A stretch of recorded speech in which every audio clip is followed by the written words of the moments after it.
Bienvenidos a Cruce de Palabras por Telesur. Soy Luis Hernández Navarro y para conversar sobre la novena Cumbre de las Américas está con nosotros el doctor Nayar López Castellanos.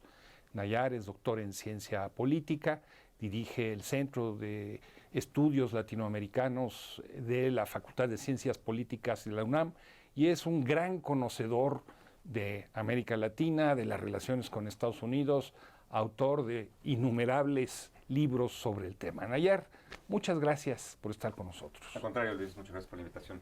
Estamos hablando de la novena cumbre. ¿Cómo nacen estas cumbres? ¿Por qué se realizan? ¿Cuál es el sentido que tienen? Bueno, tienen un origen de manufactura, digamos, estadounidense, hegemónico. En 1994 se da esta primer cumbre en el contexto del lanzamiento también de la iniciativa que nunca, afortunadamente, para el continente latinoamericano, el caribeño, se logró, que era el Acuerdo de Libre Comercio para las Américas, el ALCA, que finalmente fracasa en el 2005 en Mar del Plata. Y es un espacio bueno que recoge en realidad la tradición hegemónica estadounidense, que podemos ubicarnos hasta finales del siglo XIX en estas llamadas cumbres panamericanas, ¿no? Esta idea de que el continente tiene una noción más en la lógica de Estados Unidos que en la rica diversidad que representa esta región y este conjunto de naciones latinoamericanas y caribeñas. Y en ese sentido, en este contexto, digamos, del final de la Guerra Fría, en la que, según Fukuyama, ya no había historia ni alternativas al capitalismo, pues Estados Unidos tenía como una visión de la mesa servida, digamos, ¿no? Y ahí está esta cumbre que tiene como objetivo, bueno, pues tratar de crear un foro, más allá de lo que significa la OEA o los otros espacios multilaterales, un foro donde se señalaran un conjunto de temas aparentemente comunes, pero siempre alrededor de los intereses de Estados Unidos, ¿no? Y esta novena cumbre, pues, repite esta historia, ya ha estado trazada siempre por pues, la exclusión en su momento de Cuba, hasta que finalmente hay una participación, ¿no? Pero lo ubicamos en ese sentido, ¿no? Es un espacio más, digamos, un foro que pretende dar una imagen de que Estados Unidos tiene una lógica como colectiva en el continente, pero en realidad pues es parte de unos de tantos mecanismos de intervención que han existido siempre con respecto a la región. ¿Por qué es que se llama de las Américas? ¿Por qué en plural? ¿No estamos hablando del continente americano? Claro, quiere darse esta idea, digamos, ¿no? De que hay una diversidad y que supuestamente podría entenderse como un respeto, un equilibrio, ¿no? La idea, digamos, de que son muchos países en un continente que tienen esta connotación, pero ubicando obviamente la paradoja, digamos, de que Estados Unidos de América, ¿no? Que se nombran como tal, y toda su lógica siempre ha sido América para los americanos, o sea, para ellos, no para los integrantes de todo el continente, ¿no? Entonces, que pretende, digamos, tener esta idea, ¿no? De una uniformidad y un aparente piso parejo para todos los países, ¿no? El presidente Biden no es ajeno a América Latina. Como vicepresidente desempeñó un papel muy importante en la región, jugó un rol fundamental en todo lo que es la estrategia estadounidense hacia Colombia. A diferencia, por ejemplo, del presidente Trump, que estaba más preocupado con China, etcétera, etcétera. ¿Podemos pensar esta cumbre como parte de una iniciativa estadounidense de reposicionarse en la región?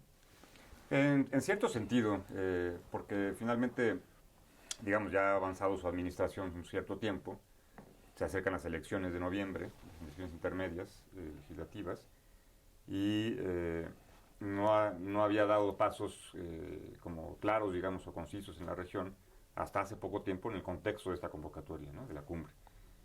Por ejemplo, bueno, a raíz del conflicto Rusia-Ucrania, pues obviamente hay un acercamiento más evidente y un reconocimiento implícito al gobierno de Nicolás Maduro en Venezuela, por ejemplo. Apenas hace unos pocos días, en realidad, que levanta algún tipo de restricciones con respecto al bloqueo de Cuba que había reformulado, digamos, Trump, ¿no? Y inclusive recordar que él como vicepresidente también fue parte, digamos, de este acercamiento que se da entre Estados Unidos y Cuba al restablecerse las relaciones diplomáticas entre ambos países a nivel de embajadores y, todo este constructo, digamos, que hicieron Obama y Raúl Castro, que derivó en la propia visita por primera vez en la historia oficial, digamos, en la historia de Cuba, de un presidente de Estados Unidos. Entonces, en ese sentido, bueno, estos antecedentes que él, como bien señalas, fue partícipe con la administración Obama, siendo el vicepresidente, pues ahora apenas está dando algunos pasos, ¿no? Digo, no significa ello que no esté Estados Unidos hiper presente en la región, no solamente en el ámbito diplomático, sino con las bases militares, ¿no? Que son, hay cuentas que marcan entre 76, otros dicen 100, ¿no? Más de 100, y todo el sistema de espionaje, etcétera, etcétera. O sea, toda la presencia que está desplegada en la región, y en términos económicos no sería con los acuerdos de libre comercio, etcétera, ¿no? Entonces, sí da esta idea, digamos, de también utilizar este espacio de Cumbre de las Américas para atender también conflictos internos pues muy graves, ¿no? Como la espiral de violencia que está viviendo Estados Unidos, que se pone a juzgar los derechos humanos en otros países y en su propio territorio, pues la policía asesina, básicamente de la palabra, a cientos de afroamericanos o latinos al año, ¿no? Y las masacres que están dándose en estos tiempos tan terribles y tristes, ¿no? Como la última de los niños. Entonces, es un espacio, digamos, que tiene ahí como diferentes objetos de utilidad, ¿no? En política para Biden. Desde la lógica estadounidense hay dos ejes de este gran encuentro, democracia y migración. ¿Son eso las preocupaciones de América Latina? Sin duda el tema de la inmigración, sí, ¿no? Es un aspecto muy importante, no solamente por por las causas de la migración, digamos, ¿no? O sea, pues sobre todo en el escenario centroamericano, que pues son evidentes la injusticia social, la desigualdad, la violencia extrema que viven sobre todo los países del Triángulo Norte, Salvador, Guatemala y Honduras, que son quienes integran en lo fundamental las famosas caravanas de migrantes, ¿no? Que atraviesan nuestro país. Pero también hay otras rutas migratorias importantes, porque vienen desde África, también desde el Caribe, el caso de la migración desde Cuba, la migración también que ha habido en Venezuela, entre Venezuela y Colombia, ¿no? Que hace no tanto tiempo era al revés, llegaron a haber más o menos 3,5 millones de 4 millones de colombianos en Venezuela, muchos han quedado ahí inclusive. La migración de nicaragüenses hacia Costa Rica, se calcula más o menos entre 600 y 800 mil nicaragüenses en Costa Rica, y las dinámicas alternas, digamos, de migración de Bolivia hacia Argentina, o en su momento al revés. Entonces, es un tema fundamental para América Latina la migración, porque, bueno, el destino central, digamos, de esta migración es Estados Unidos, ¿no? Donde hay millones de migrantes legales e ilegales que han llegado a este país en las últimas décadas, ¿no? No se diga con el caso centroamericano, cuando, por ejemplo, El Salvador en particular, hay 2,5 millones más o menos de salvadoreños viviendo en Estados Unidos, ¿no? Entonces, es un tema central, sin duda. La democracia es otro aspecto. Es la agenda de intervención estadounidense en la región. Sí, es uno de los principales elementos con los que legitiman el intervencionismo en la región. O sea, acusar a alguien de dictador, nada más porque lo dicen ellos, ¿no? Y además, obviamente, priorizando la lógica de que existe un solo modelo de democracia, que es el de ellos, ¿no? La democracia representativa. Y desconociendo que la democracia participativa es, diríamos, valga la redundancia, más democrática que su propia noción de sistema democrático. Entonces, el tema migratorio, el tema de la democracia, son dos de los principales elementos con los cuales ellos justifican y legitiman sus actos también de intervención, ¿no? en la región latinoamericana. Ponen listas, o levantan muros o criminalizan a los migrantes, ¿no? Como lo hizo de manera tan evidente Trump, pero que tampoco ha variado sustancialmente, digamos, con Biden el asunto.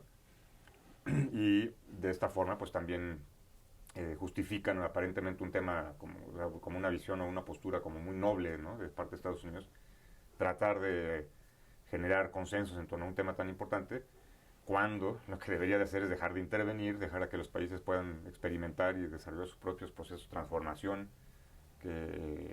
preguntémonos si no estuviera bloqueado Cuba, si no estuviera bloqueado Venezuela, cómo sería la realidad económica. No tendrían ese tipo de dificultades porque tienen todo para estar tranquilos, digamos, ¿no? Para poder impulsar procesos de desarrollo, y Estados Unidos pues presiona y genera una migración. O en el caso de Centroamérica, que intervino durante todo el conflicto armado de la década de los 80 del siglo pasado, e impidió, por ejemplo, con el caso de Nicaragua, que se consolidara un proceso de transformación, ¿no? Y atiende promete inversiones francamente ridículas, ¿no? Dice, vamos a apoyar el desarrollo social en Centroamérica y vamos a darle $100 millones. No, eso no es nada, digamos, ¿no? Entonces son temas importantes para la región, pero desde la concepción de Estados Unidos, pues son temas que utiliza en realidad para legitimar este tipo de espacios, ¿no?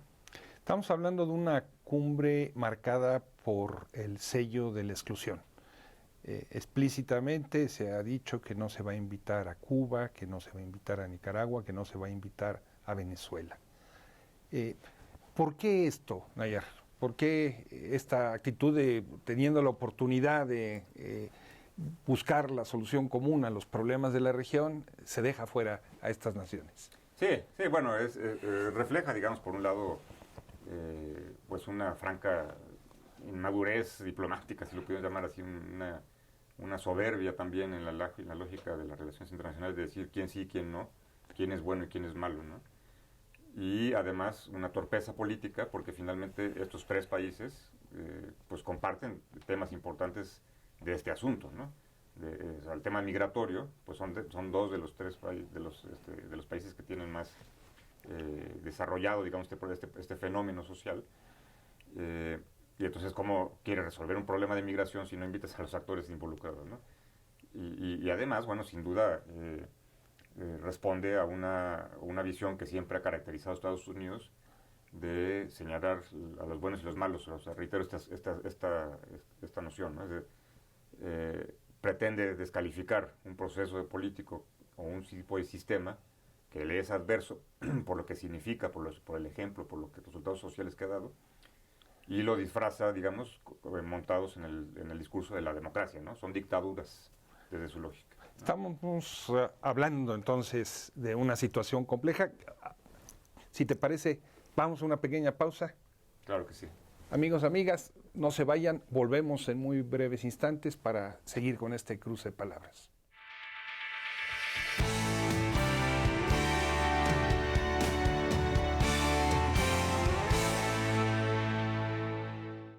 Estamos ya de vuelta en este cruce de palabras, conversando con el doctor Nayar López Castellanos. Él está al frente del Instituto de Estudios Latinoamericanos de la Facultad de Ciencias Políticas de la UNAM, un gran conocedor del área, de las relaciones con Estados Unidos, y estamos charlando precisamente de la novena Cumbre de las Américas. Nayar, a diferencia de otras cumbres, en esta hemos visto resistencias de ciertas naciones latinoamericanas a esta exclusión de la que hablábamos. ¿Cómo explicarnos el origen de estas resistencias o de estos rechazos y hasta dónde marcan o no marcan los trabajos de esta cumbre? Bueno, sin duda se ha dado, digamos, una reacción interesante, yo diría yo, ¿no? También en cierto sentido histórica, de un tú a tú, ¿no? Con Estados Unidos, por el tema de la exclusión, ¿no? de la discriminación de los tres países que hemos mencionado. Y considero, digamos, que es parte de una dinámica que debería prevalecer de manera permanente en ese sentido, de pues poner un alto, ¿no? A la soberbia estadounidense. Es decir, si es de las Américas, pues es de las Américas y tienen que estar todos, ¿no? Como lo que decíamos hace un momento, o sea, los buenos y los malos, ya no se puede aceptar esta lógica, digamos. Entonces, se han levantado voces en la región con algunas con diversas causas, digamos, ¿no? El caso de Guatemala, que el enojo del presidente guatemalteco por el tema del fiscal que ratificó en su cargo, que es acusado de acuerdo con Estados Unidos por corrupto, es la causa aparente, ¿no? de esta voz que se alza. Y otras, bueno, en una lógica más de la soberanía y de la dignidad, ¿no? Si estamos en un mismo espacio común, que es un continente, ¿con qué derecho me excluyes, ¿no? Y ¿quién se le ocurriría, digamos, una cumbre en la que tendría que invitarse a Estados Unidos y no se le invitara por lo que significa Estados Unidos, ¿no? Entonces, me parece interesante la reacción. Habla de también, tal vez nos podríamos preguntar, tal vez algunos nuevos tiempos podrían estarse generando, digamos, en este sentido. Y, y aún así, el elemento más importante, digamos, es que esto realmente tomara forma, ¿no? Y se pudiera consolidar, por ejemplo, con una CELAC mucho más protagónica, mucho más con el motor andando en todo momento, porque a veces se detiene, a veces avanza. Y, y sobre todo, y eso es una visión, digamos, de hasta dónde podríamos llegar con esta nueva cara de la América Latina y el Caribe, es retirarse de la OEA, ¿no? Cuba, bueno, que fue expulsada desde la década de los 60, Venezuela que se retiró, aunque sigan poniendo ahí un nombre y quién sabe quién es el que está ahí, ¿no? De quién sabe qué Venezuela es la que está ahí en la OEA. Y el caso de Nicaragua, que también ya inició su retiro de la organización. Yo diría que habría que ir del discurso a la congruencia y a los hechos. Y por ejemplo, si en el caso del gobierno mexicano, que el presidente López Obrador ha señalado que la OEA debe reformularse, etcétera, etcétera, bueno, que ya no sirve, que ha sido un instrumento de intervención, bueno, pues que se retire México de la OEA, ¿no? Yo diría que los países latinoamericanos caribeños deberían de retirarse de un mecanismo multilateral que ha sido la OEA, pues siempre el llamado Ministerio de las Colonias, peor aún con el personaje que no me agrada decir su nombre, ¿no? El secretario de la OEA, que ha sido pues como un empleado del Departamento de Estado en todos estos años que ha estado en ese cargo. Y un empleado muy segundón. Sí, además, sí, ¿no? sí, muy... Una especie de muñeco manejado por un ventríloco, ¿no? Exacto, sí. No, yo no sé con qué cara luego se puede presentar en un espacio público, ¿no? Pero la América Latina debería de abandonar la OEA, ¿no? Y la CELAC debe convertirse en un espacio y un instrumento que con toda la diversidad de posturas políticas que existen en la región, que es natural, que los vaivenes de la geometría política, digamos, sea el instrumento de la región para relacionarse con el mundo y sobre todo con Estados Unidos resistir, digamos, ese continuo intervencionismo desde un espacio en común que además pueda traducirse en algunos aspectos más que rebasen el tema de los discursos y las fotos, ¿no? Que vayan a acuerdos de carácter social, económico. Digo, ojalá que hubiera un ALBA en la que estuvieran todos involucrados porque es otro parámetro de integración de lo más avanzado que tiene este mundo. Pero lo que sí es que estas voces que se han levantado rechazando, criticando esta exclusión que se hace en esta cumbre, pues deben de fortalecerse y traducirse, digamos, ¿no? De manera permanente. De cualquier manera, Cuba, Nicaragua dijeron que no participarían en la cumbre y no están participando, ¿no? Más allá de si fueron o no invitados, ¿no? Hay una posición ahí de dignidad, ¿no? Sí, por supuesto, porque no te voy a invitar. Oye, bueno, siempre lo pensé que mejor sí ven, ¿no? Eso no es ¿no? Es una postura totalmente congruente con la lógica de la dignidad en ese sentido. No vamos, ¿no? Una pregunta, Nayar. ¿El fantasma de China está detrás de esta cumbre? De la presencia oriental en la región, los apoyos a distintos gobiernos, las inversiones directas. Sí, no cabe duda. Y fantasma y presente también, o sea, tiene un gran peso, sin duda, lo que significa China en términos económicos, políticos, comerciales, porque es el principal, rival, obviamente, de Estados Unidos en esta época, en este siglo, en esta década en particular, ha tomado mayor relevancia. Inclusive, pues, Trump se dedicó a enfrentar a China, ¿no? De múltiples y fracasadas formas, pero mucho se habla de la crisis de la hegemonía estadounidense, ¿no? A nivel mundial y en particular en América Latina.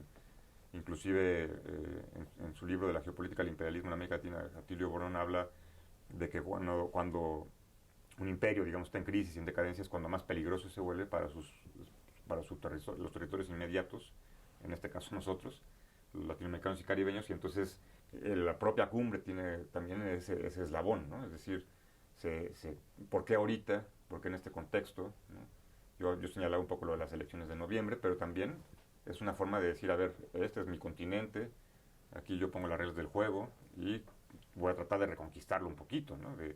O por lo menos de que no me desplacen tanto o tan rápido como China lo ha hecho, pues tiene inversiones en todas partes, inclusive el caso de Bolsonaro en Brasil, que en un principio dijo no queremos el comunismo chino en nuestro país, ¿no? Con todo el del tema de la pandemia, que decía que había sido una invención, pero no pudo desprenderse de las inversiones chinas en Brasil, ¿no? Están igualitas que cuando él llegó a la presidencia. Entonces China se ha vuelto indispensable para la región latinoamericana y caribeña, y esto se demuestra con un enorme despliegue económico y comercial por todas partes. Inclusive cada vez son menos los países que tienen la relación con Taiwán, ¿no? Porque están priorizando pues de manera pragmática, pero ¿no? y ante la decadencia de Estados Unidos, pues la relación con China. La guerra en Ucrania y la crisis energética asociada a ella ha obligado a Estados Unidos a aflojar sus medidas de presión hacia Venezuela. Y nos contabas hace un momento cómo también hay pequeños guiños hacia Cuba que fueron juzgados por el gobierno cubano como insuficientes. ¿Tú prevés un escenario en donde esta flexibilización, vamos a decirlo así, se siga profundizando o no? Yo creo que, bueno, en gran medida depende mucho de cuánto dure este conflicto con Ucrania, ¿no? Que no se ve que va a acabar en lo inmediato, ¿no? Pero sobre todo, digamos que el haber ya dado esos pasos de acercamiento, empezando, digamos, por un reconocimiento tácito, ¿no? Del gobierno de Maduro en la lógica de enviar algún portavoz, algunas personas para dialogar y abrir algunas cosas, algunos aspectos económicos. Es difícil pensar que se pudieran echar para atrás, digamos, y reconstruyeran toda la parte, todo el tema del bloqueo, ¿no?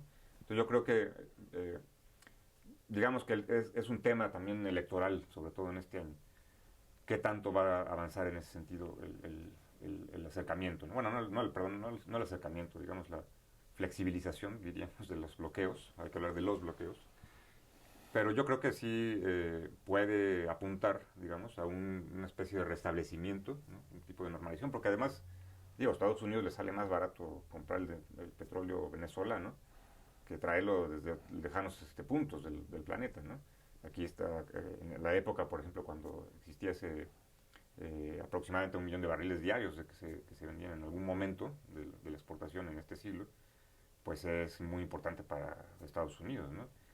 Y en este contexto de conflicto, que además, digamos que independientemente de que en algún punto tendrá que terminar de alguna manera, pues ya el enfrentamiento con Rusia también habrá que pensar cuánto tiempo va a durar, digamos, ¿no? Esta mini guerra fría que se ha restablecido, pues puede tener un tiempo más extenso de duración, y esto seguramente será un incentivo, digamos, para mantener esa apertura, ese acercamiento mínimo con estos dos países. Ahora, eso no significa que abandonen, digamos, el objetivo de derrocarlos, ¿no? Ese siempre está ahí presente, digamos, ¿no? Con republicanos o con demócratas, no importa. A veces son más peligrosos los demócratas, ¿no? Pues muchas veces, sí. Estamos hablando un poco de las implicaciones de la guerra en Ucrania hacia América Latina.